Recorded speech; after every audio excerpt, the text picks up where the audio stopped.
I seriously wanted not to make this video, but now the time itself is behind me and and push me to make this video.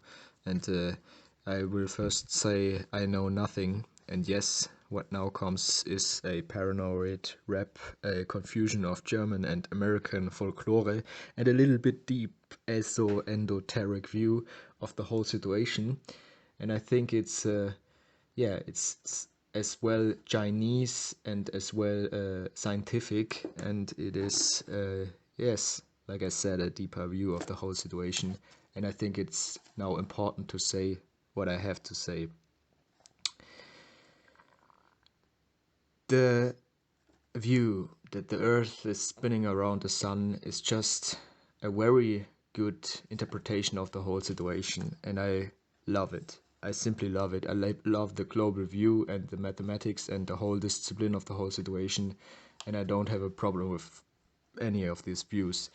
And I think, and I don't know if this is a secret or something like that, but I think Elon Musk have a very deep understanding of what's going on. And I don't know if I'm telling too much here, but I stop here and say nothing about this more, because I think it is not important.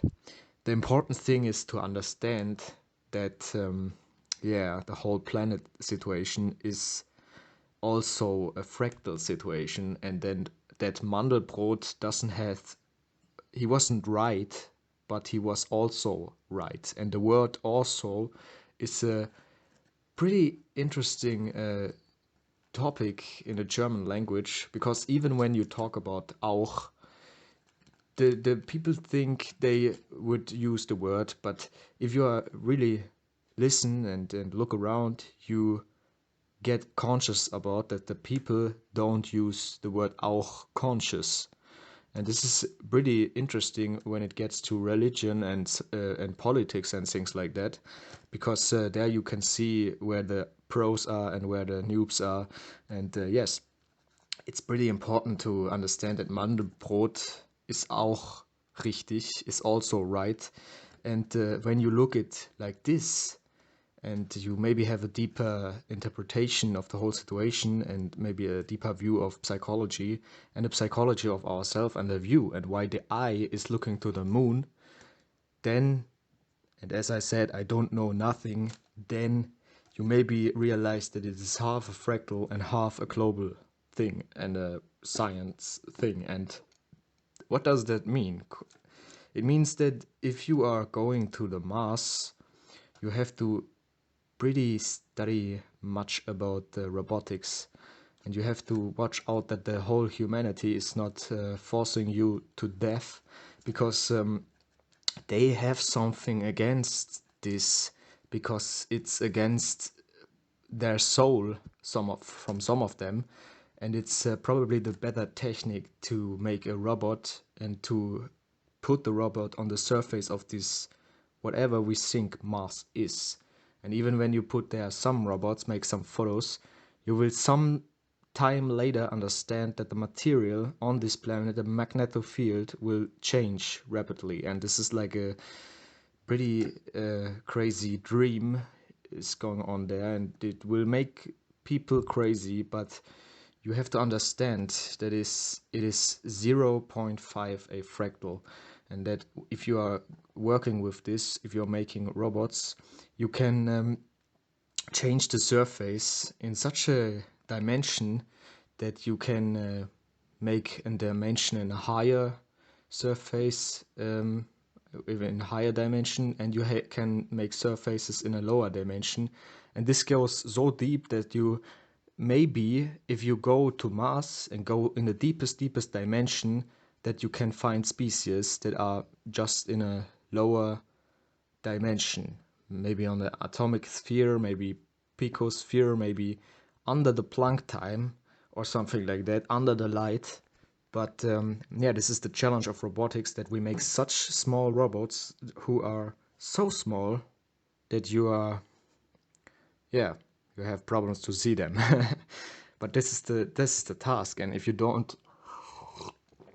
ignore this, you're putting very many people to death, and many people will avoid this. And you are thinking you can put humans there, but the whole human planet situation is another task, is another problem, or a solution for the whole thing itself. I mean, the universe don't want this. The universe want maybe one person. Yes, one person on another planet is all right, or another planet on another star is all right. But you have to understand that when you put people or whatever on a planet, you have to leave them there, like a child or whatever.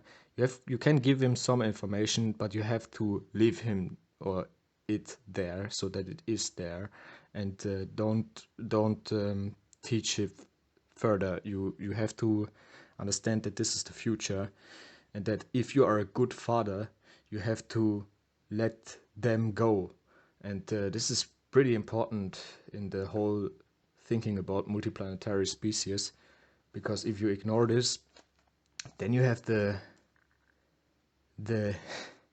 the universe as an enemy, and the universe says, so no, you will not get with this predisposition to any other planets. And even if you make a training out of this, you will kill so much people by this misunderstanding of the whole situation, that you maybe don't understand when the sun goes down or the sun goes up, that you are already standing on the Mars or already standing on the Venus. It's just an interpretation thing. And you are looking maybe to Neptune, Uranus, if you're looking to the sky, because your eye is just your eye, and the thing you use to see this is only an expansion of yourself. And I think they know this, and they are, yeah, they're having really big fun by making all this. But it's a little warning from myself, and I think it's the right information that we have to focus on robotics and make the whole thing robotic. Or yeah, maybe later can we put some of our, when we getting gorgeous, whatever, then we can put there our kid, and then the kid will live there, make his own nature in some kind of a sphere, like apes in a rainforest or something like that. But we must accept that another planet is another planet, and our life, our thing is here and not on Mars, because Mars is also under our feet if we change the perspective.